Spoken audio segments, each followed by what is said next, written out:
Enjoy leftover barbecue like you just cooked it today. It's piping hot and just like it came out of the smoker. If you're still microwaving your barbecue leftovers, now that should be illegal. Let's get into it. Today I'm going to show you how to properly store and reheat leftover barbecue. So it tastes and feels like freshly cooked barbecue. Yeah, what he said. Reheating time for this process will be 10 minutes. Or for those of you who love to use my beer timer, you're looking at a 1 beer cook. Cheers. If you pressed the like button and gave this video a thumbs up already, you're an overachiever in my eyes. To show you how to properly store and reheat barbecue, I'm going to need some fresh barbecue, aren't I? Enter some freshly smoked chuck beef roast that has been pulled.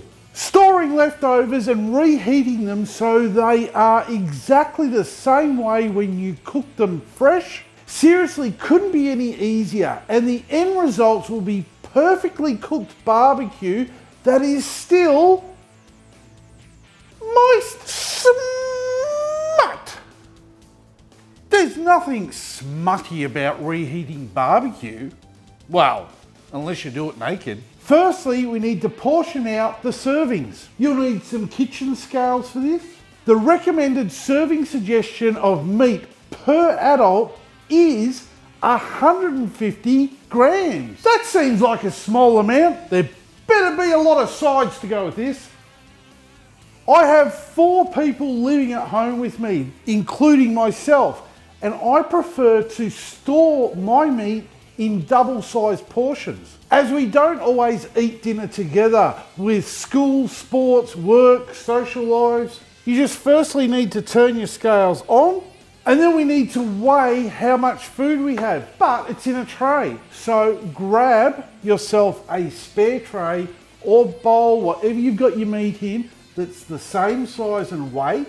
Press the on button again or the tar button and it will cancel out the weight of the tray. Then you can remove that one and place the tray with the meat on top and get an actual weight of what you've got.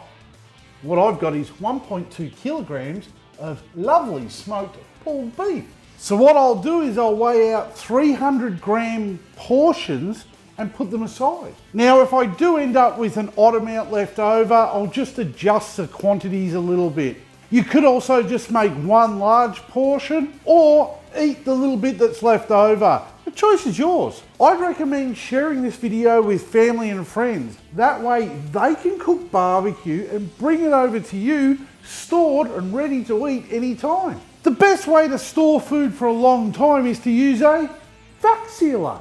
They normally come with pre-sized bags or rolls of material that you can cut to the size you want. And I prefer the rolls. Allow extra length when storing juicy leftovers. I need about this much, and I'll always double it, and you'll see why later. And the material is easy enough to cut with a pair of scissors. And once you have the amount of bags you need, you want to place one end of the bag into the machine, lock it into place, and then press the seal only button. And now write down the date and the type of protein and the weight of the meat you are storing. It's easy to do this while the bags are empty and you can lay them flat. You don't want any of the juice or fat on the ends of the bags. So to avoid this, I like to fold the bags outwards just to protect them for when you want to seal them. Then you can glove up. Now you can place the portions of succulent barbecue into the bags. Now I recommend it's always best to let the meat that you want to vac seal to cool down. Why? Because that just allows all the fat to congeal or solidify. Once cooled down, you want to fold the end of the bag back over, and then you want to flatten out the meat as much as you can in that bag. As the thinner you make the bags, the more you can store in your fridge or freezer, and it helps with reheating them. Now just place the open end of the bags into the vac sealer and lock it into place. Now select the food function of moist. Everyone's jumping on the moist bandwagon now. Smut! Now select vacuum seal. And you'll see as it starts sucking the bag, some of the juices will start coming up. The vacuum sealer will stop to let the juices settle. And then it will go again. And this is exactly why I make my bags a little larger for food that is moist. Not really smut, more informative really. Once the bags are all sealed, put them aside and allow them to cool down before you put them in your freezer. Or put them in your fridge if you plan to reheat them within 2 weeks. By vacuum sealing cooked meat, you can extend its storing life in a freezer up to a couple of years.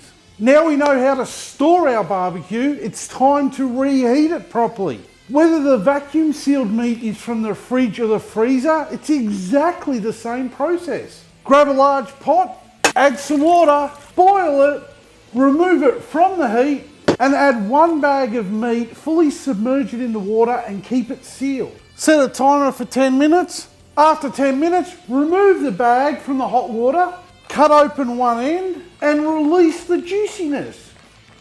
Using this method, you can eat fresh barbecue anywhere. Enjoy leftover barbecue like you just cooked it today. And if it hasn't dawned on you, you can store so much flat pack barbecue like this for when you go camping.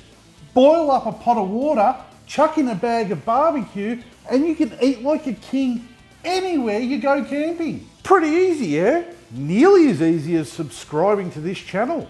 So now you know how to store and reheat your barbecue so it's just as good as the day you cooked it. The only thing left to do is eat your leftovers.